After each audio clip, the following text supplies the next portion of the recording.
Assalamu alaikum. Kamar yadda na alkawari zan nuna muku yadda za ku yi depositing docs ɗinku zuwa Bitget. So kamar ina ganin kowa ya kula cewa sun ƙara exchanger Bitget wanda mun aminta da ita gaskiya ta fi Bybit kuma mun ba da shawara dama a ɗan jira ko da za su ƙara. To alhamdulillah sun ƙara Bitget exchanger yanzu. So zan nuna muku yanzu hanyar da za ku bi domin ku yi depositing na docs airdrop ɗinku zuwa cikin wannan Bitget exchanger ɗin. So hanyar kusan duk iri ɗaya ne da yadda muka nuna na Bybit, amma dai zan ƙara muku domin ku ƙara fahimta yadda abin ke. So ga kan fuskar wayar mu nan, za mu shiga Telegram ɗinmu gashi nan. Already dama yana kan fuskar wayar zan shiga. So na shiga, yana connecting due to network issue. So gashi nan ina gani yana connecting. So zan buɗe. So na buɗe shi gashi nan. Kowa ya gani, za ka ɗan jira ya yi connecting wannan wallet kenan.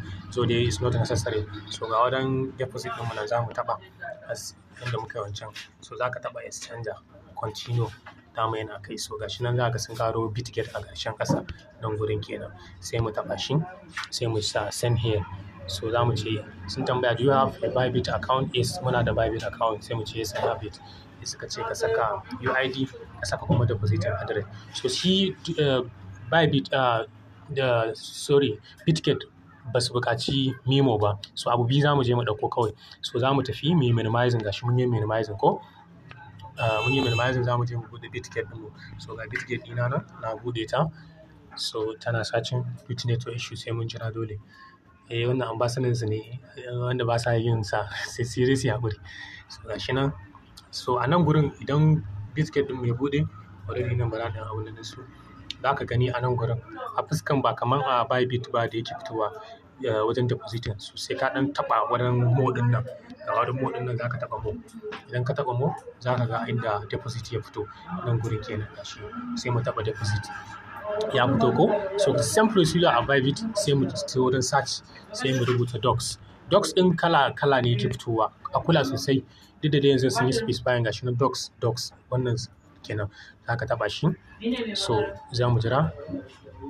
Good. Sai ka zaɓi network ɗinka. Gashi nan ma automatically turn network za mu yi amfani da shi nan gurin kenan. So kaga ya baka turn network, kawai ba ruwanka, kawai ba sai ka canza network ba. Sai ka ɗau address ɗinka gashi nan. Za ka ɗauki address ɗinka gashi ko ba haka ba. Mun ɗauka address ɗin sai mu koma mu yi minimizing, sai mu koma cikin wannan. Afwan, na fara ɗauko address ne ban ɗauko UID ba, amma duk ɗaya ne. Sai mu shiga wurin address mu saka yi pasting kenan ko? So za mu yi pasting ɗin address ɗinmu da muka ɗauko gashi nan mai pasting, sai UID, sai mu koma shi ma da same yadda muka ɗauko wancan. Nan mun riga mun ɗauka address ɗinmu, sai mu fito mu dawo baya kenan nan. Mu ƙara dawowa baya, mu zo kan home page na ita Bitget ɗinmu. Wannan dot ɗin guda na ƙarshen hagu ɗin nan sai mu taɓa shi. So in muka taɓa za mu ga UID ɗinmu gashi nan ya fito nan gurin kenan. So sai mu taɓa shi, kawai zai kwafi. Kaga kana taɓa shi kawai ya kwafi, sai ka ƙara minimizing, sai ka dawo, sai ka taɓa nan gurin, sai ka pasting ɗinsa, ka danne sai ka pasting. So kaga mun yi, ka tabbatar UID ɗinka ka saka sannan kuma address ɗinka ka saka, saboda in fa ka tura baka sa daidai ba to fa ka tura wa wani kenan kuma ba za ka iya samun abinka ba. So mun yi confirming yanzu UID ɗinmu gashi na ya ƙare da 42. Nan ma mu ƙara tabbatarwa ya ƙare da 42 ko ba haka ba. Address ma dama mun yi confirming kafin mu sa. So sai mu taɓa send. Suka ce confirm with role. Ka yi confirming? Mun yi confirming. Sai mu ce yes, I confirm.